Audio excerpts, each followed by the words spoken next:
Good morning and welcome to Frontiers of Knowledge segment of Dr. Lamba's Awakening Call. We have experienced such information, such knowledge, and every day our knowledge is being enhanced by the new developments. Not that all these developments are new in the sense that they were not there, but they were not in our knowledge. Were you ever aware that microbes in your body could suggest how long you are going to live? Could you ever understand that salamanders have an innate ability to regenerate their limbs? And not only limbs, but even their brain? While normally the scientists have always held that the brain cells can never regenerate.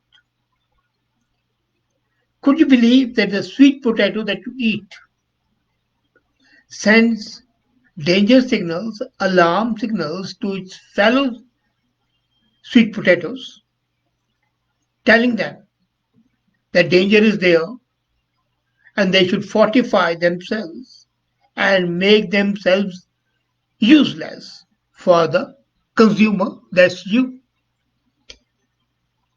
At least I wasn't aware of these things. I knew that salamanders can regenerate, but how the process and the minutest details that exact form, exact physical and nerve connection can be established was something absolutely new.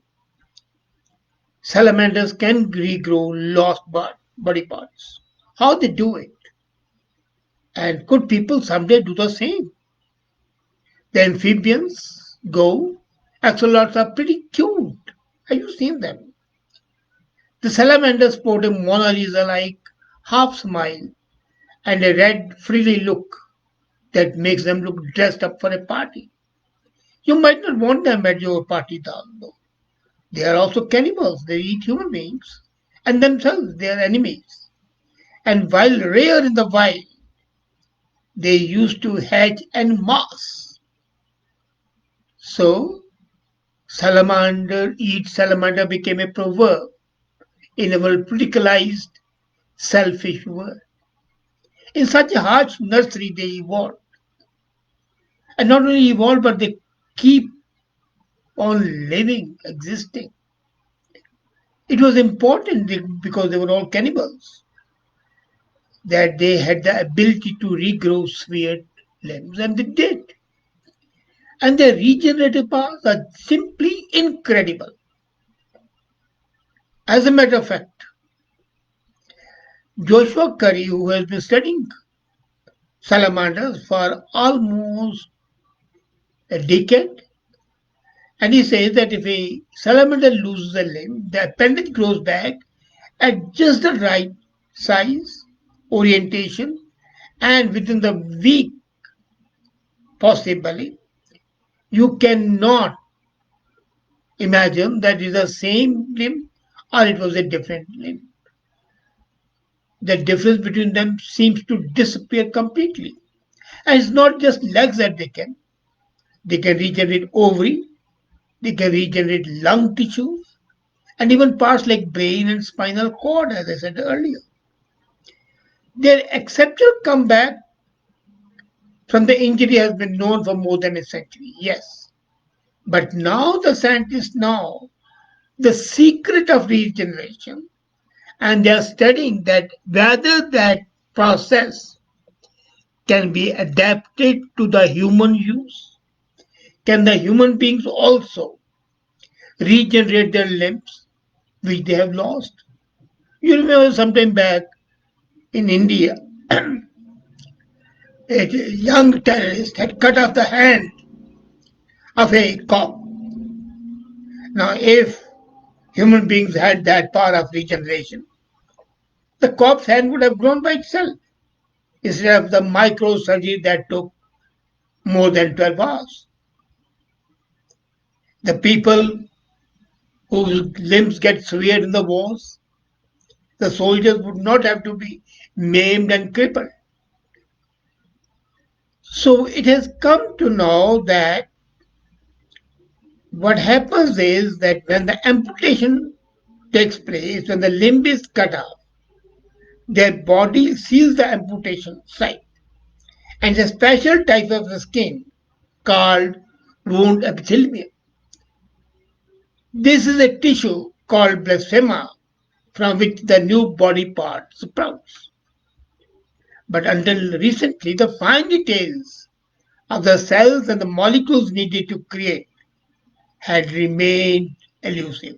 And now, Dr. Joseph Curry has revealed that secret that these molecules and these cells can be manufactured in the labs and the factories, and they can be injected in the body as an antigen, and slowly and steadily the amputated limb would grow by itself. The severed limb would be a part of the body, and the maimed, the cripple would lose that ability to remain crippled and maimed. It's a great achievement, I must say. But then, of course, as I've been saying many times in my comments and my articles, that all our inventions, our capabilities are based on nature.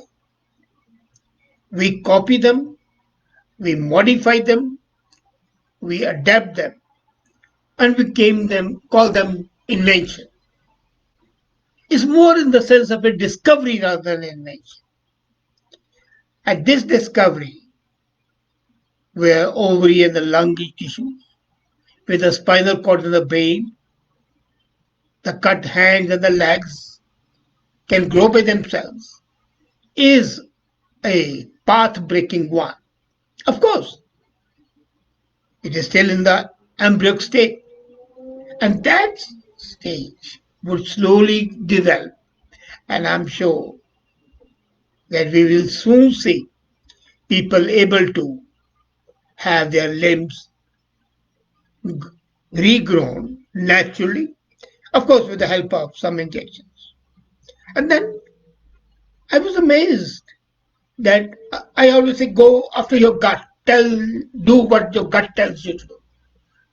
And the microbes in your gut, according to the scientists now, can predict whether you're likely to die in the next 15 years.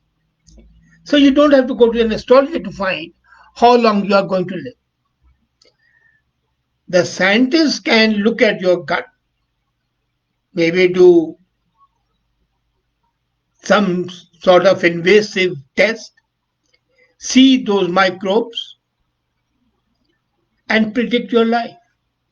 The microbes in our guts are most important. I remember my wife always says that gut is the base of all our diseases, and she is right. And now the scientists say that everything from arthritis and autism is linked to your gut. The scientists say that even they can tell about our future health. Two new studies have been done, and the new studies show that microbe, the mix of microbes in our gut, can reveal the presence of many diseases better than our own genes can, and they can even anticipate our risk of dying within the next 15 years. According to microbe based therapeutics and diagnostics, as Dr. Samuel Menot says, that the community has reached a point where the scientists can develop these microbes if they are not there, let the body grow them, and they can thus deal with serious diseases like cancer, AIDS, autism, ADHD, and so on. Most important, diseases like respiratory diseases like bronchitis, Asthma can easily be done because the microbe would just be sent in the body and the lungs and the respiratory tract would be much better. And according to Fred Hutchinson Cancer Research Institute, they say that this is within the realm of possibility in a couple of years.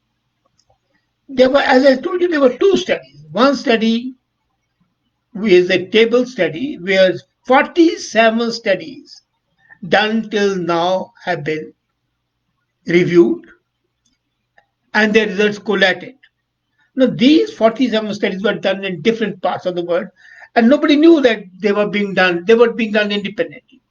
So this study now at Fred Hutchinson Cancer Research Center, they combined them, collected them, and they found that 13 common diseases, including schizophrenia, hypertension, asthma, which have been considered very complex diseases, are both environmental and genetic. Then they compared these studies with 24 genome-wide association studies. So 47 plus 24 studies others. And overall, it was seen that signature of the gut microbes were 20% better at discriminating between a healthy and an ill person. I wish they could apply it to my case. I'll be so happy. The microbes were 50% better than GM study. That's what they. A person's genetic profile only outperforms the microbe for predicting whether someone has, for example, say diabetes. And the study author, Brandon Tanning, he's a computational biologist at Harvard. He says, although the present analysis is just preliminary, but it's a fact that even if complete gut microbe cannot be replicated, what nature has supplied, they can definitely improve the patient's quality of life. So the main purpose is to identify key markers and diagnose the diseases. Another very interesting thing, a lot of people love sweet potatoes. But then there's one variety of sweet potatoes that keeps their neighbors informed about the possible danger. When any pest or a human being nibbles at the leaf of sweet potato, that sweet potato sends a strong smelling chemical warning which prompts other leaves of the same plant and also the plants within the vicinity, they say within a kilometer of 10 meters. And the moment those leaves and the stalks receive this signal, it's a tweet which you can't hear. So they develop and start degenerating a defensive protein, and that makes that sweet potato difficult to digest. And that's why the research says that some sweet potatoes are tasty, others are not. So the first sweet potato that is plucked is okay because it has not developed that protein, defensive protein. But by the time you go to the others, they have received the danger signal and they have developed the defensive protein, making them very difficult to be digested. According to the scientist, Axel Metaphor, he's a plant ecologist in Germany, and he says that the other plants have also similar system. The only thing is the scientists have not unraveled this thing as yet. But sweet potatoes plants produce a compound immediately when the neighbors are better. Other plants are not that quick to bite it. So to investigate this response, they released caterpillars on pest-resistant sweet potatoes. and each exhaled 40 chemicals one attacked. 40 chemicals. So, when the people say be vegetarian, even vegetarianism is not that good. And you are digesting 40 chemicals with a bite of sweet potato, which is supposed to be healthy food. Does it make you feel that healthy food, so called touted healthy foods, may not be so healthy otherwise? And now, before we close, and very interesting thing, we see red breasted birds every morning, and the beauty is in North America, you enjoy the beautiful songs of the black-capped cicadas, red-breasted nutteds, and they are, at least in my inner cell, I could watch them every day. But they don't trust everything they hear. What happens is when they hear something, they study it and separate the fake news from the real news. Unlike us, everything we see on the social media or watch on the TV or read in the books and the magazines, we consider that to be gospel truth. These red breasted robins and nutteds, they don't trust. And it suggests that evolution favors cautious behavior. According to Eric Green, an ecologist at the University of Montana, says that the linguist might get upset, but in fact, cicadas have a vocabulary of 50 distinct sounds that communicate a few essential words like danger, feed me, I'm single. So these tweets they do, and the other birds understand it. Earlier, what they used to do is that the warning signals were recorded and sent to the neighbors. It's just like real life Twitter. But when they receive these signals, the other birds, after having received it, check it whether danger is real or not, whether the person who's saying I'm single is a hypocrite and trying to entice others for multiple relationship or not. So they don't vocalize more sophisticated information until they can verify. They listen, they digest, and then they repeat that tweet of danger if it's there or any other tweet. And if they feel that this tweet is fake tweet, they just suppress it. Aren't these birds better than we are? Well, I wonder. So these nuggets of knowledge we share, and we'll share more next week. Thank you.